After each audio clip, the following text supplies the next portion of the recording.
So this candle is almost done. It's almost out of wax. And there's a little bit of a sentimental pain involved with that because there was an investment and now I'm probably going to have to get a new one. But this candle is fulfilling its purpose. What if it wasn't like that? What if the candle never burned through the wax? The whole purpose of this candle is to go through the wax. That's why I lit it. I don't know if you've ever seen those plastic electric candles. They don't burn, they just stay the same. So I don't know about you guys, but I can't bear those. They're just so fake. And it's like, I see that and I'm like, can we get a real candle in here? If you don't know what I'm talking about, I'll put one on the screen. And so basically, we don't want to be a stale electric plastic candle. And if you do, maybe this video isn't for you. So that's why in this video, I'm going to talk about how we can use journaling to really fulfill our purpose. Because it's very easy. Many of us can end up staying in the same place and just being a stale plastic candle. So the first thing here is that we are wording the unwordable. In a creative hobby, we are with a certain kind of stillness, and it's really hard to describe this. And so with journaling, we can access that, but also, more importantly, we can understand the barriers that get in the way of us accessing that whenever we want. Because, how often do we find ourselves getting lost with all of these thoughts and feelings and desires? Of course, we have this awareness inside of ourselves. That is our real self, not our body and mind. We are beyond that. And when we can comprehend the things that get in the way of that self, that's what allows us to achieve that which is free of all attachments, that which is true happiness. Think about when you try to explain something. You have to kind of reflect on it. For example, to make this video, I had to reflect on this reservoir of mystical information in order to transform it into something. And that in and of itself is a very educational process for you, of course, hopefully, but also for me, because I have to kind of reflect and ponder.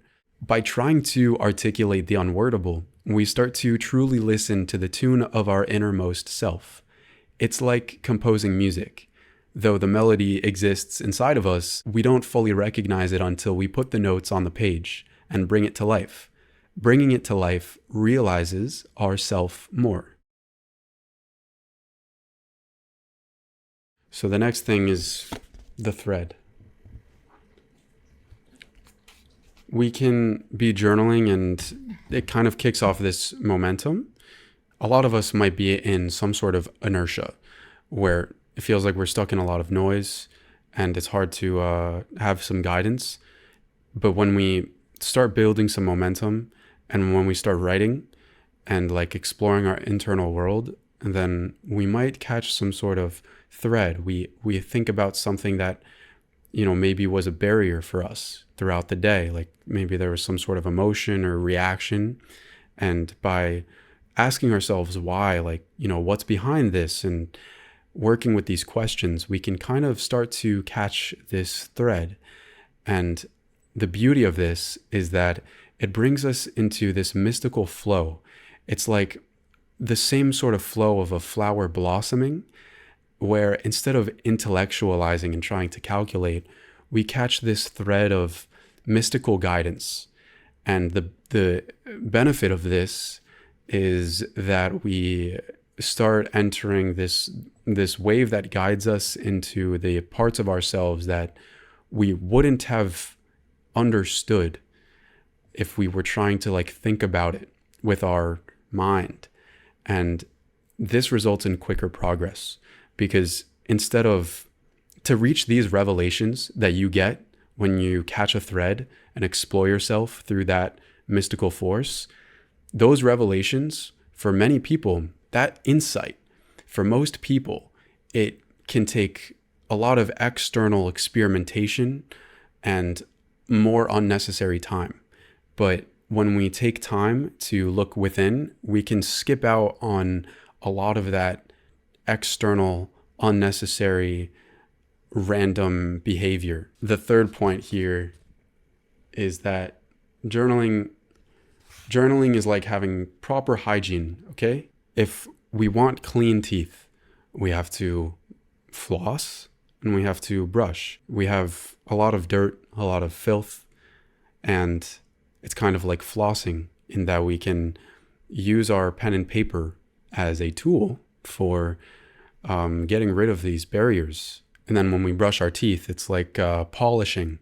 So now that the debris have gone away, then we can polish our connection to that pure awareness, that pure inner stillness. It's like we are getting rid of the debris that block us from that inner stillness.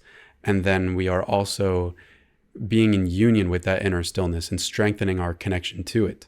So proper hygiene is obviously very helpful because we can take care of what we need to in order to reveal the beauty of white teeth that we actually have, just waiting to be realized. So this is journaling, and these are the primary ways that it can renew us.